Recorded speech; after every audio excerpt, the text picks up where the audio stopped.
Hello everybody and welcome to the channel. Today we're going to take a look at another iPhone, this time the iPhone 12 Pro Max, the big daddy in the iPhone lineup. Well, we're going to see just how good it is here in June 2021, basically midway through its life cycle, if it's still worth it, if it's still any good, and if it's still worth the asking price. Now, as usual, as I do in most of my phone reviews, this entire intro section is being filmed with the actual selfie camera of the phone and using the phone's default microphone, so we all get an idea of how good that selfie cam actually is. Now, for everyone that's new here, my name is Andrei, I'm a tech enthusiast, and I do tech videos for fun. With that out of the way, let's get started. Okay, and like I do in every single phone review that I make, we're gonna break this one into chapters, we're gonna look at everything that makes up this phone, and then we're gonna reach a conclusion. And the first part we're gonna look at is the design. I have to say, this thing looks absolutely amazing. Don't mind the fingerprints, it is a fingerprint magnet, but the construction is absolutely fantastic. This is a slab of premium feeling materials. Basically, it's glass, frosted glass here on the back. A little bit, I would say. It's not very slippery, and stainless steel sides as well. This looks and feels amazing. Apple knows how to make premium products like nobody's business, okay? They've been doing it for a long time, and this thing feels amazing in the hand. Another thing that you're gonna feel when you're holding this phone is that it's extremely large. It's a 6.7-inch diagonal display, so it's a pretty big device, and it's also quite hefty. It weighs in at 228 grams. No matter how you look at it, it is a big and heavy device, so you would better know what you're getting yourself into if you're purchasing it. When I'm looking at it, when I'm holding it, I only think back to the days when we used to call large phones phablets. I think this is a fat device. I mean, the word phablet kind of goes with it pretty well, even though it's no longer used. But the main idea is, this is a premium phone. It feels every inch the premium product.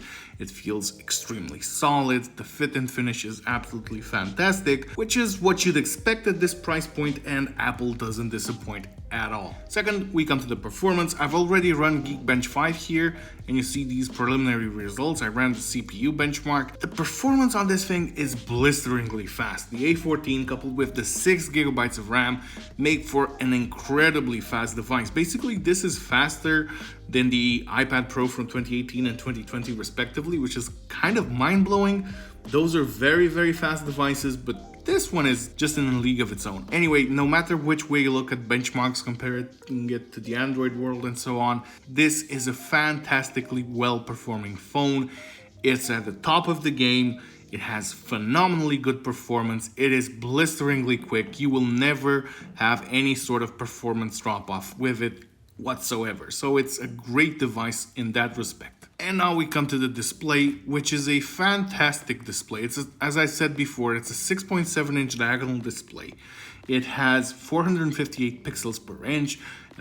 Apple calls it Super Retina XDR. This is a fantastic display. One of its killer features is actually the max brightness.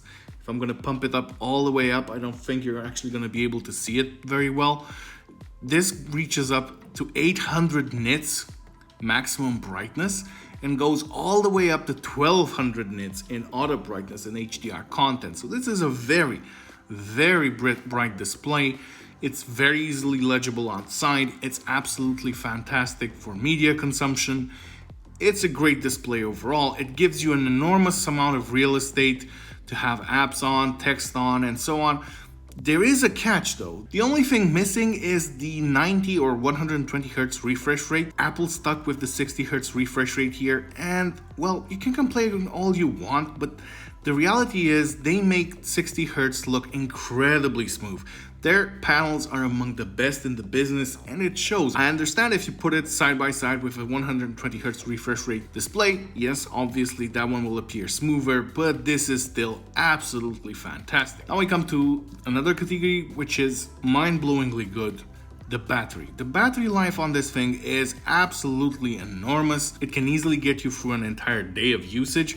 It can actually last up to 2 days if you use it moderately. So if you're not always on your phone, this thing can actually last for 2 days. And even if batteries degrade over time, they always do in every phone, because this one has so good battery life to begin with, you are not gonna feel effects of the degrading battery for quite some time. I mean, it will have to drop more than 10% in battery capacity before you actually feel the pinch. The unfortunate part with the battery is that A, in the box there's only a charging cable, thank you Apple very much for this groundbreaking feature, and B, if you have one of those 5-watt chargers from past iPhones, well, it's going to take a long time to top this thing up. So it's better overall that you get one of Apple's faster chargers for this phone. But I would say the battery, just like the 11 Pro Max from I looked at a few months back, is absolutely fantastic. And it's easily one of the best features of the phone. And now we get to another fantastic killer feature, the camera system. It has a triple camera array. It's a ultra wide, wide, and telephoto camera combination. So it has 2.5 times optical zoom in, 2 times optical zoom out, and 5 times optical zoom. The array is actually feature packed. I'm putting some photos and videos in the background. You have nighttime as well, and a bunch of other stuff. Portrait mode that looks really good. Basically, this is what you would expect from a top of the range flagship level camera system, and this does not disappoint. These are excellent cameras. They take fantastic photos, fantastic videos. I'm not gonna say they're the best in the business. They're the best in the iPhone business for sure. You can have a big lengthy conversation and say that Samsung cameras are better, or that Google Pixel cameras are better, but whichever way you look at it, the iPhone is there in the game, and it has a fantastic camera system that can keep up with the best of them. And the results will never actually disappoint you. The excellent camera array coupled with the A14 processing power inside will always give you fantastic results. This is a great camera for point and shoot. This is a great camera for enthusiasts. Basically, this is a great camera, full stop. I don't care what you want to do with it, it's probably more than capable enough to do it. Now we're gonna move on to the software, and what is there to talk about? This phone runs the latest iOS version, obviously, and will support iOS 15, 16, 17, 18, and who knows, maybe 19 and 20 as well. Basically, there's a lot of performance on tap here inside, and coupled with Apple's traditional lengthy update cycle for its phones, you can say that this phone can easily last another 4 or 5 years. So in terms of software support, you're fully covered. It will take full benefit of the new iOS features coming in the fall. One thing that I dislike though is that iOS looks kind of funny, like too large. The icons appear a bit cartoonish to me on this big screen. The visuals don't work as well as they work on a smaller display like I use in my day-to-day 12 mini. But the key takeaway in terms of software is that this phone has the hardware to be able to run the newest versions of iOS for many more years to come without any sort of worry for you. So yeah, it's completely worth it in that respect. Now for some miscellaneous stuff, it's jam-packed with features. It has IP68 rating for 6 meters of water submergence up to 30 minutes, which is pretty cool. What is not cool is the fact that Apple's warranty does not cover water damage. So the phone is IP certified, but Apple doesn't repair it if water actually gets into it. So that's kind of odd to me. It comes with 5G, obviously. And there's one more thing that people don't really talk about that often, which is quality of calls and signal reception. This thing is fantastic in terms of reception. Apple buried the hatchet with Qualcomm, and this one uses Qualcomm X55 5G modem, which is a great modem overall. And this ensures this phone has far less dropped calls in my experience. Of course, your mileage may vary.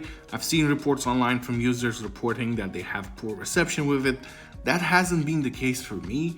Maybe there are some faulty units out there, maybe the operators are at fault, who knows. This phone also comes with MagSafe if you're interested in that. I find it mostly gimmicky and not really that useful, to be honest with you. I don't use MagSafe chargers and I don't particularly use MagSafe accessories either. As I've seen in other reviews and other articles, the magnets aren't actually that powerful, so they don't tend to hold the accessories in place that well. But if you are into MagSafe and you want to grab accessories that can magnetically attach to your iPhone, well, this one has you covered. There's a bunch of stuff out there, many of them interesting, I have to agree with that. I've made it sound like this is the perfect phone, and in many respects it is, but there are some downsides, like there's always the case. First of all, the size. This is not a small phone, this is a very big phone, this is a gigantic phone. I mean, let's look in comparison to the Pixel 4a 5G I filmed a few days back. I get it, this is a 6.2-inch display phone, so it's much smaller in the hand, but because this has much denser materials than the ones Google used. The Pixel is basically made of plastic. This one being a lot of glass and a lot of metal makes the iPhone very, very heavy as well in the hand. Now that's a reassuring feeling in terms of the heft and the feeling to it, but it means that you kind of need to be a lot more aware of it, right? And another downside of this phone, particularly at this time, is that its replacement is coming soon. The iPhone 13 or 12s is, according to rumors, coming in September, as opposed to last year where this one was actually released all the way in November. So this means that if you're spending this much money on a phone right now, its actual replacement is only 3 months away from today, so it may not really be worth it. But there's always a flip side to that.